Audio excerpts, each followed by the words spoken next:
Welcome back to Taival Outdoors. My name is Joel, and today we will have a first look at the brand new 511 Finland combat uniform, namely the combat pants and the combat shirt in M05 Finnish woodland camouflage.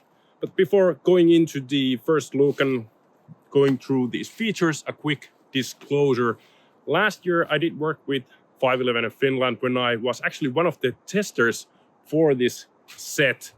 Back then, the prototype was in Ranger green color, and you can actually see me wearing these pants in that solid green color in my video where I did 130 kilometer backpacking trip wearing those pants. And in fact, I did receive those pants now back from the factory where they went through my feedback and the prototype items themselves.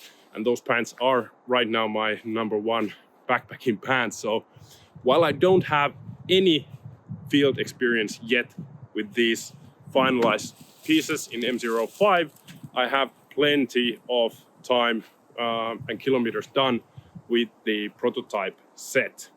But regardless of that, I did receive the prototype set and now this set in M05 camouflage for free from 511 Finland, but I'm under no obligations of making any videos or saying anything about this. But here we are. I wanted to give you guys a first look at these items.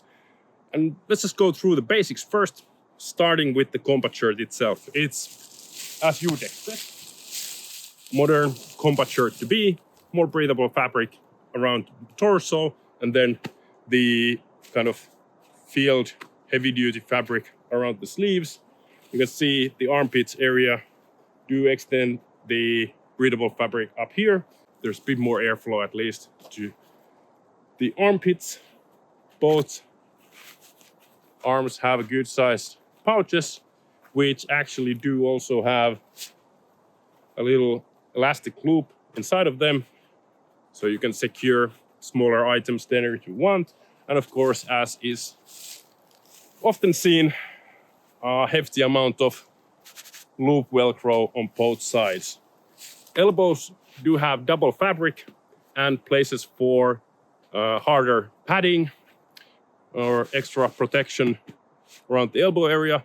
Personally, I'm probably not going to put anything there. I prefer to have the freedom of movement around the elbow area.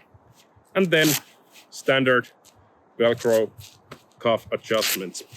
In terms of sizing, I'm wearing L, so large size. There are no long or short sizes, so large, regular. Sleeves are just a tiny bit short for me, but that's a problem I have with basically any type of top these days. Any jacket or whatnot, sleeves tend to be too short for me.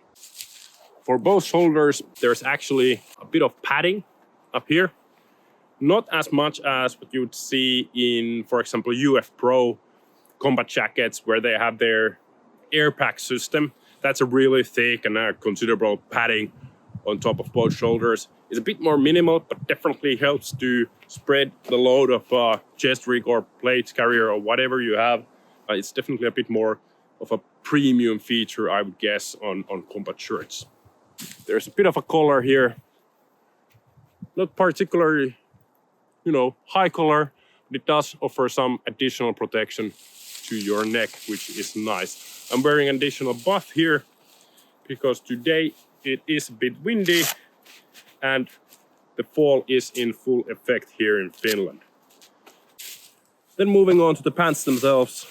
Good sized basics pockets. These ones don't have any additional pockets inside of them, whereas of course these ones do, in typical 511 fashion, have an extra pocket inside of the pocket. You can also see here there's the adjustment for the knee pads or how high the actually protected area rides.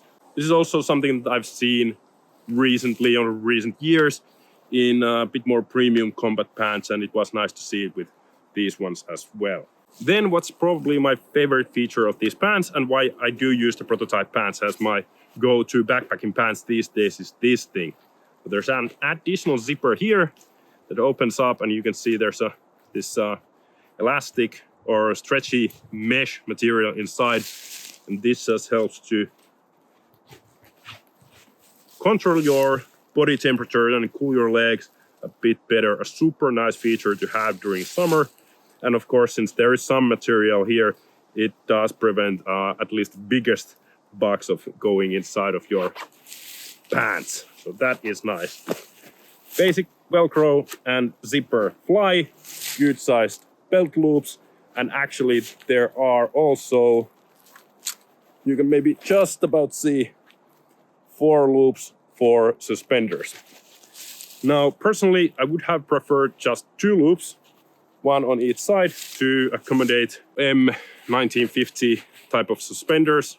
But this has the 4 attachment points style of a deal going on. In case you're one of those people who use those, I do like suspender setup every now and then, but maybe in military context is a bit too much, because then you would have your combat vest, maybe your backpack, and the suspenders all going across your shoulders, which is a bit too much even with this padded combat shirt.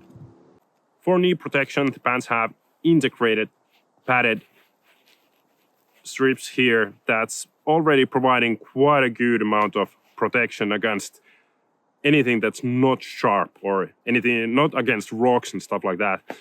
And you can, through this opening down here, add your own padding underneath as well, as I have done. These do accommodate some type of 511 specific hard knee covers as well, but those are not, as far as I can tell, available for us civilians. And finally down here you have the infamous ankle pockets for the purposes that no one really knows, but every single tactical and combat pant has these, so why not these as well?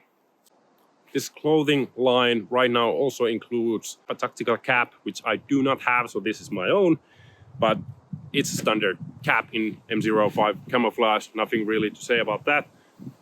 And I promised I would touch upon the pricing of these items a bit here at the end. Now,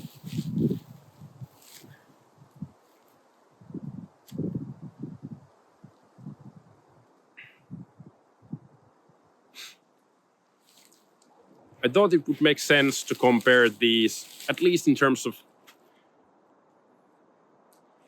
to me, when I look at the features, the cut, and the kind of what kind of pieces, to me, what both of these, so the pants and the combat shirt, represent is something a bit more premium, something along the lines of Varustelleka, Särmä, TST, level 4 combat pants and combat shirt, and also Cry does edition of their combat uniform in M05 camouflage. And in terms of pricing, this 511 set actually falls in the middle, so quite interesting pricing in that sense.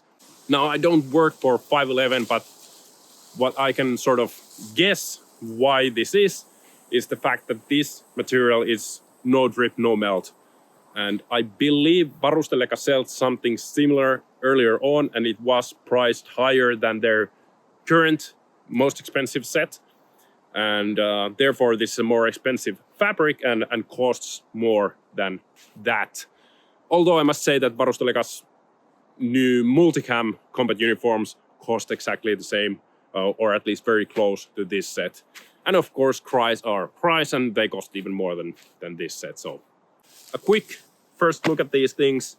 I probably do a full review maybe next year after I've gone through a couple of exercises with these to see how they hold up and, you know, put them into actual action. Then we can say a bit more about this. But in terms of first look, kind of features of this clothing, I hope this was helpful. Let me know if you have any further questions. I try to answer to the best of my ability, and I will link, of course, to these items and 511 Finland's website, where you can see these for yourself and see kind of the nitty-gritty details and tech specs.